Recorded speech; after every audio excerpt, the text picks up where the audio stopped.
Today, we're going to talk about avoiding problems, issues, things you don't like about yourself, things you don't like about your partner, how culture actually glorifies many avoidant behaviors, and what to do instead. Stay tuned.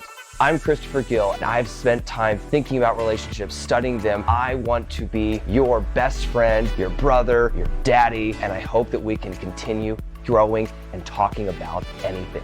Let's dive in. If you think about your life, many of your decisions are not doing something you want, but you're doing something because you have to do something, and you're avoiding something that you really don't want to do, say, talk about, or deal with. And this manifests itself in many areas of life, but it absolutely comes up all the time in relationships. So of course, some of the initial ways we think about avoiding is running, like literally, like I'm running away and I am not going to deal with this with you. I'm going to exit the scene, stage left, and we're not going to deal with this right now. That is an obvious way of avoiding an issue. But if you think about it, anger is also a way of avoiding an issue, right? I'm going to escalate this to the point that you can no longer get a word out. You will feel bad about bringing this to me. I'm going to belittle you, and we are not going to deal with whatever you wanted to deal with. That is also absolutely avoidant. Of course, shutting down, being quiet, not responding, not being willing to engage is also avoidant. And then we think about activities that we pick up and things that we do that remove ourselves from the situation, the problem, that are absolutely also avoidant. What are those, you ask? Well, stuff like working all the time is many times being avoidant. Something like starting a charity to help the kids in Africa is also potentially avoidant.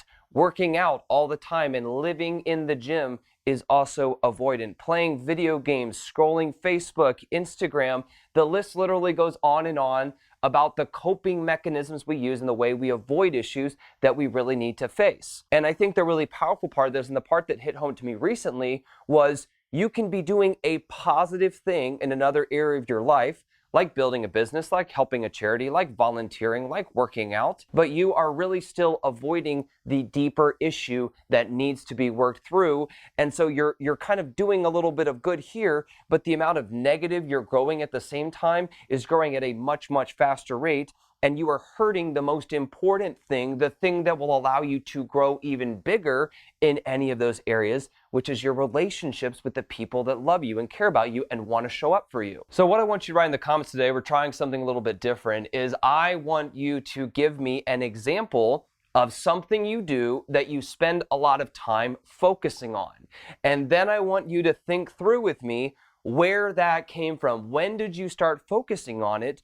And was that truly out of fullness and excitement for that thing?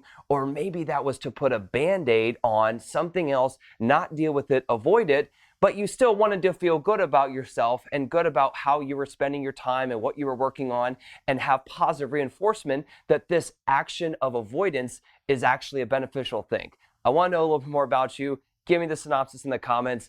I'm totally going to hop in and we're going to talk about it. We're going to have a little therapy session right in the YouTube comments. It's going to be great. So once you realize you're being avoidant, obviously you have a couple of decisions to make. You can continue to not focus on something that obviously needs to be worked on, something that needs to be fixed, a hurt that you've created, a hurt that someone else has created in you, and you can continue just putting a Band-Aid on it, and when the little hurt in you gets infected, you just take it off and put another Band-Aid on, put another Band-Aid on, until you've really repressed and put a huge wall and divide between either a part of yourself that you don't want to face and that you're trying to avoid, or a problem with a partner that you don't like, you don't want to face, and you don't want to avoid. But if you've realized this and you say, wow, I've been avoidant, I don't want to be avoidant, I want to take the power away from this thing by not talking about it, not dealing with it, not facing it head on, what do you do then? The first thing, and I know we've talked about this before, but you need to control your emotions, right? This is something that has hurt you. You have been hurt, you have been wronged, you have been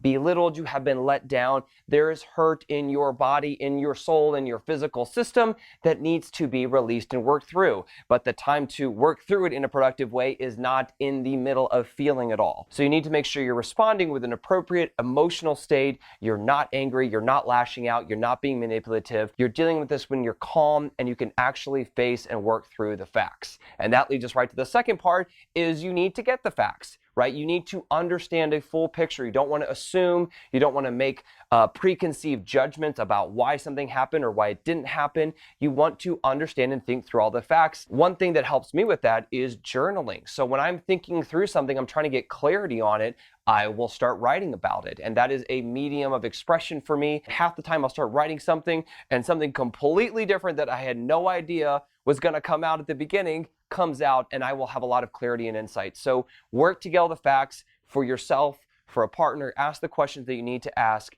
and then move forward with clarity. Then remember, you're on the same team. Whatever you're working through, whether it's with yourself or with a partner, you care about both of those people. You're doing this because you're trying to make things better. You don't want this issue to continue. You're on the same team. You're working with this person, with yourself, to come to a positive conclusion so you don't have this area of your life that you're avoiding, and then you can move into these other things with fullness, full support, and full excitement. Next, you need to always forgive.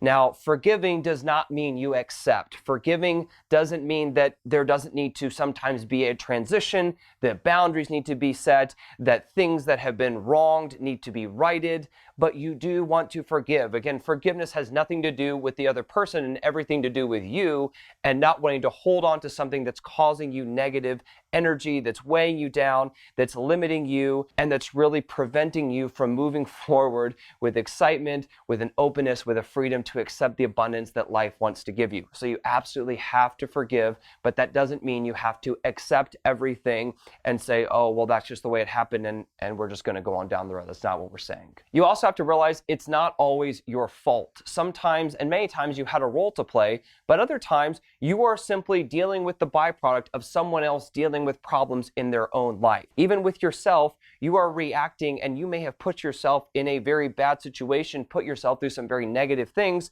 but you're always moving away from something else negative.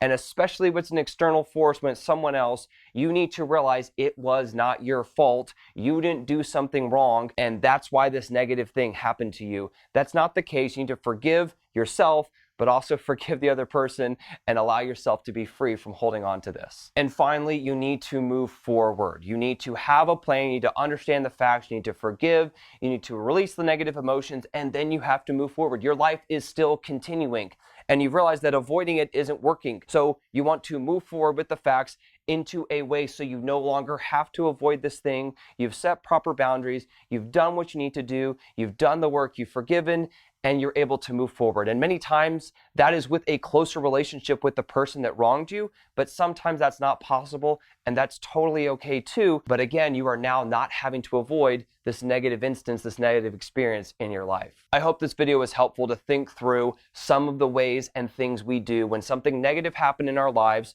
outwardly or internally, and how we cope with those things and how we deal with those things, and how maybe you're dealing with it by trying to do something productive in the world, be beneficial to society, help out, show up, but you're really not addressing the deeper, more root cause, and that's really going to limit every area of your life. And that if you fix that, you will be so much more empowered to move forward in your fullest potential and freely express all the amazingness that's inside of you.